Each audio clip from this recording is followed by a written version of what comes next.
the time of dealing with the patient, and while I know that there are all these time pressures, they should ask themselves one question in those conversations: are we dancing or are we wrestling?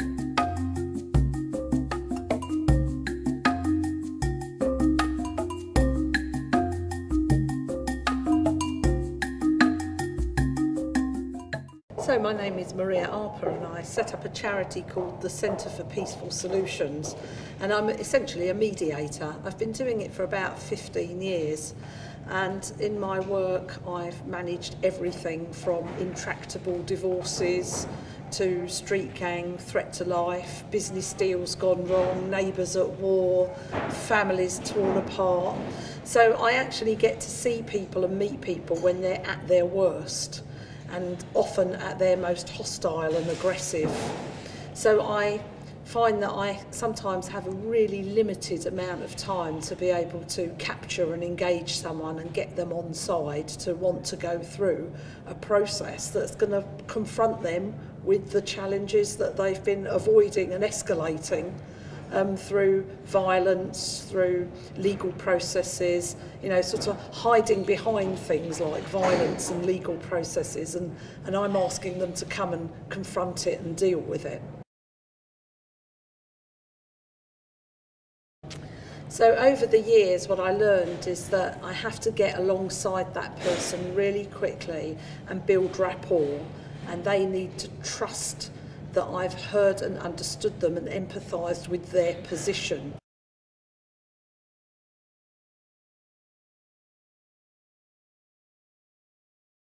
Okay, so when patients with schizophrenia, I think that for 1 minute we could drop the label and just see the human being and recognise that all human beings want to be heard and understood and empathised with. And in that way, by listening and empathising and building that bridge of rapport, what will happen is then that person will relax and they'll feel more able to let some new information in. Therefore, at that point, then the doctor will be able to give advice, and it's more likely that advice will be trusted and heard and acted upon.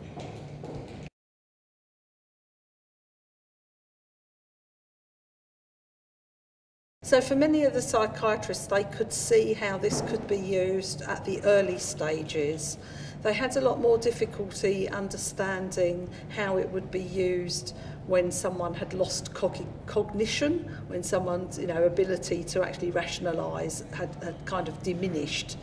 And I can really understand that, because not all tools work for all jobs. The other thing that they were really concerned about was not having the time.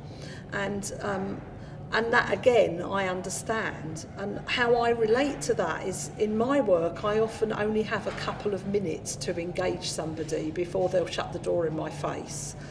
And so what I learned is that the quality of the words I use, being really mindful about what is going to connect to this person in this moment, is what makes the difference. So while I'm demonstrating a whole range of tools, it's kind of like you need to pick out the thing that's going to work in this moment, and that actually will buy more time.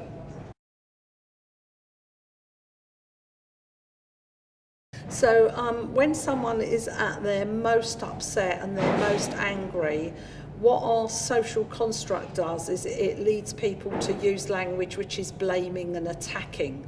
Now, if what I do is go on the defence, I actually escalate. If I defend or counter-argue, I make that person worse. So what I learned is that when a person's being judgmental and attacking, angry and shouting and using all those kinds of words, the best thing to do is to try and understand where they're coming from and use appropriate words. Now, in my system, we try to identify the feeling and the need. So the feeling could be frustration or outrage or fury, and the need could be respect, consideration or acknowledgement.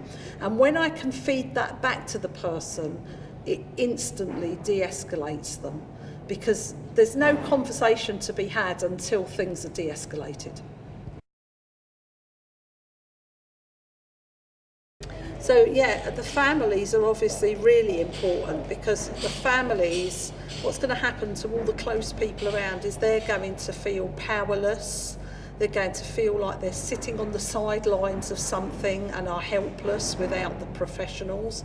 And therefore it's really important to engage them into some kind of collaborative partnership working. Whether your son or your daughter or your husband or your wife has schizophrenia, has, you know, whatever undesirable behaviours are being manifested, it then kind of falls on the rest of the family, doesn't it, to hold something. At the time of dealing with the patient, and while I know that there are all these time pressures, they should ask themselves one question in those conversations: are we dancing or are we wrestling? So have I got into a situation with the patient where we're counter-arguing with each other, in which case we're wrestling? Or am I in a situation where actually we're building rapport and conversation is flowing, and I can have total control over what I say next, which can change that?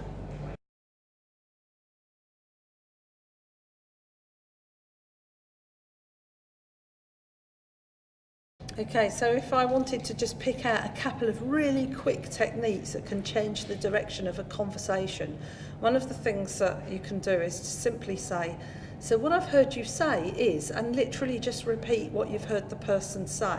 And what that does is it buys you a little bit of time to think, like, what shall I do next with this person? You know, they're very agitated or they're not really listening. So that is and it helps the person to identify, is that what they wanted me to hear? The second thing that's really useful to do is to literally ask someone, can you tell me what you heard me say? So that you can be really sure that what they're leaving with is the message that you wanted them to hear, and that'll give you the opportunity to adjust and amend. And then when I'm challenging somebody, what I don't do is challenge somebody in a sort of brutal way. I challenge compassionately by saying things like, I'm wondering if, or if I've understood you. And by using those kinds of words, the person, the patient, will see me as trying to get alongside, and so they will be more forthcoming.